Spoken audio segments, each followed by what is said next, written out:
आपने बताया है कि घर पर दिव्य प्रतिमाओं को ज़्यादा ना हिलाएँ, पर गुरुजी उन पर जो वस्त्र हमने पहनाए होते हैं, वो अक्सर धूल-मिट्टी के कारण गंदे हो जाते हैं, तो उनको कैसे साफ करें? क्योंकि फिर तो उन्हें हिलाना होगा। इसीलिए दिव्य प्रतिमाओं को स्नान भी करवाना पड़ता है कभी-कभी। असल में जो हमने बहुत बार ये बात कही है, वो बात बार-बार सार्थक होती है। प्रणपाल मौर्य और चंचल गाजियाबाद को भी शामिल कर लेते हैं, बहुत आशीर्वाद और शुभकामनाएँ। वस्त्र कब से बने? वस्त्रों का पहनना कब से शुरू हुआ? और क्या हमारे जो अवतार या देवी-देवता हैं, उन्होंने वस्त्र पहने भी थे कि नहीं?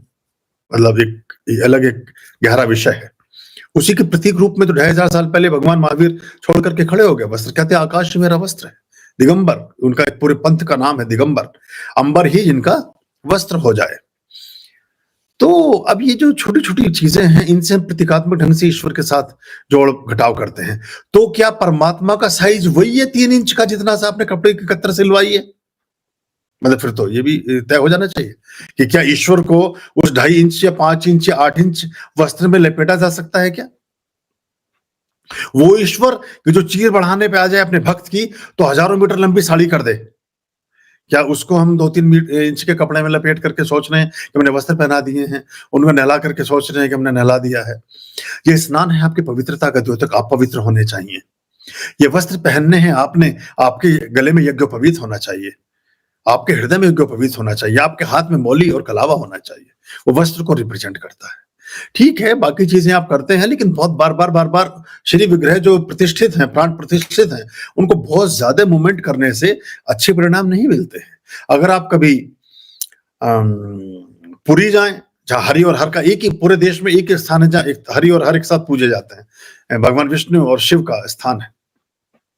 या आप कामाख्या जाएं, या आप त्र्यंबकेश्वर जाएं, या कहीं भी किसी बड़े स्थान पर जाएं, तो वहां आपको देख करके अचंभा होगा कि वहां बड़े लंबे समय तक इस तरह की चीजें के विधान नहीं है, उसको ज्यादा मूवमेंट में नहीं रखते।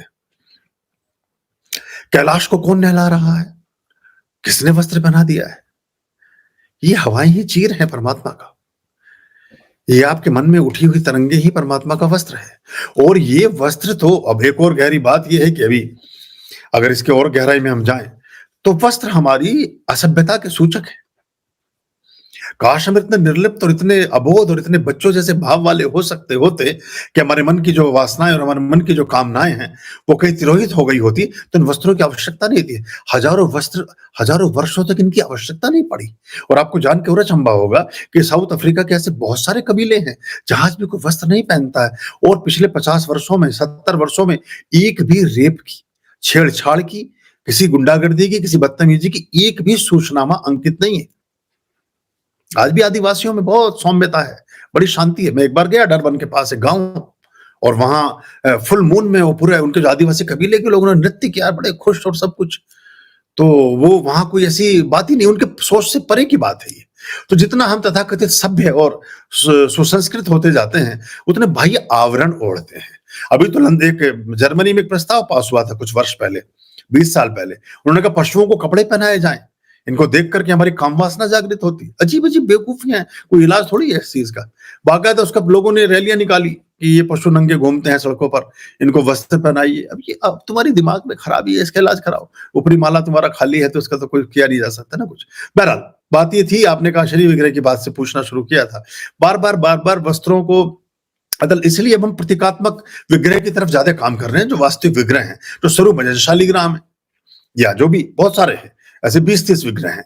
या आपने कभी जो हम शिवलिंग की पूजा, कभी शिवलिंग को देखा है कि कोट पहने बैठे हों, या वो चादर ओढ़े बैठे हों और स्वेटर पहने बैठे हों, है ना? या जो तो या वैष्णो देवी की जो पिंडी है, हाँ, वो अब आप जबरदस्ती अपने दिमाग की कोई कल्पना करने के लिए उनको कुछ पहनाने लगे, स्वेटर और मौजे और दस्ताने, तो अलग बात है। बाकी इस सबसे ऊपर उठिए और बहुत ज्यादा साफ सफाई आपको अपनी करनी है। एक्चुअली आप देखिए कि आप ब्रश करके सो रहे हैं कि नहीं, आप सवेरे उठने के बाद ब्रश करने के बाद पानी पी रहे हैं कि नहीं, किससे कई चीजें खराब हो रही हैं, आपके शरीर की स्वच्छता बराबर है कि नहीं।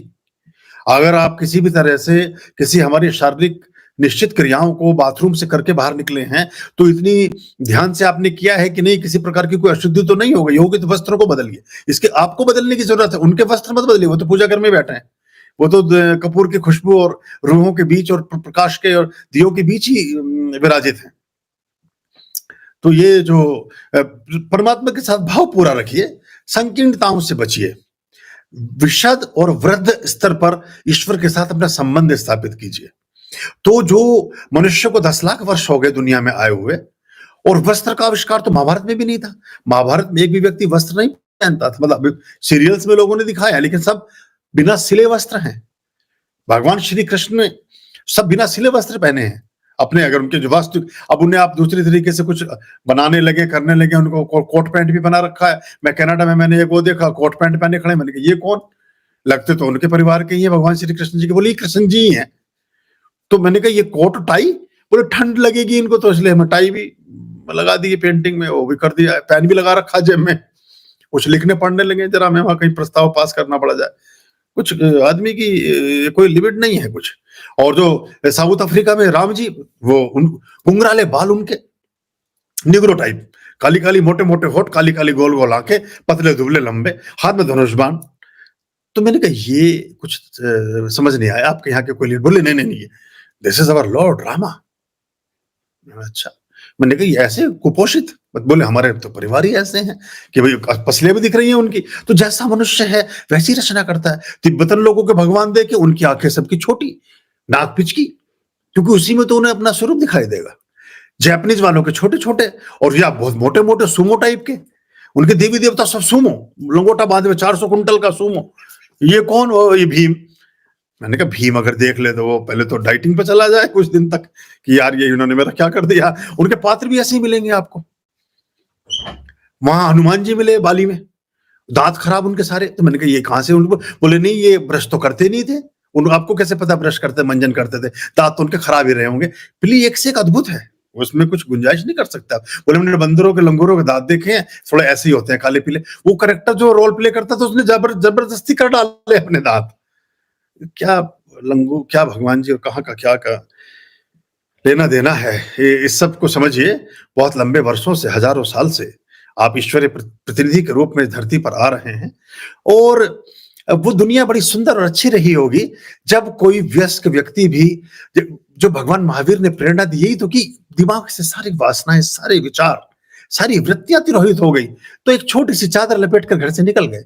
रास्ते में झाड़ी में फंस गई, उसको वहीं छोड़ दिया, ये संकेत समझ करके कि परमात्मा इसको भी ले लेना चाहते हैं। निकल के धरती पर ऐसे ही उपदेश देने के लिए। लोगों ने उनको विक्षिप्त करार दिया, उनको पागल कहा, उनके पीछे पागल कुत्ते छोड़े, उनके ऊपर पत्थर मारे, उनके ऊपर जलती हुई चीजें फेंकी। हम कब समझ पाए हैं सदगुरुओं को? हजारों साल बाद, कई सौ साल बाद हमें समझ में आता है उनके किसी कोई तरह का कृत्य। तो ये इस सब में ज्यादा ना पड़े, शायद उत्तर लंबा हो गया, पर ये शायद ऐसे ही दिया जाना भी चाहिए इसका जवाब। तो ऐसा समझिए, अपने एक तारतम्य, अपने एक संबंध परमात्मिक ऊर्जा के साथ स्थापित करें, और आप स्वयं उनके प्रतीक और उनके प्रतिनिधि के रूप में काम करें, तो सारी चीजें, सारी ऊर्जाएं सही गति में आगे जाएंगी।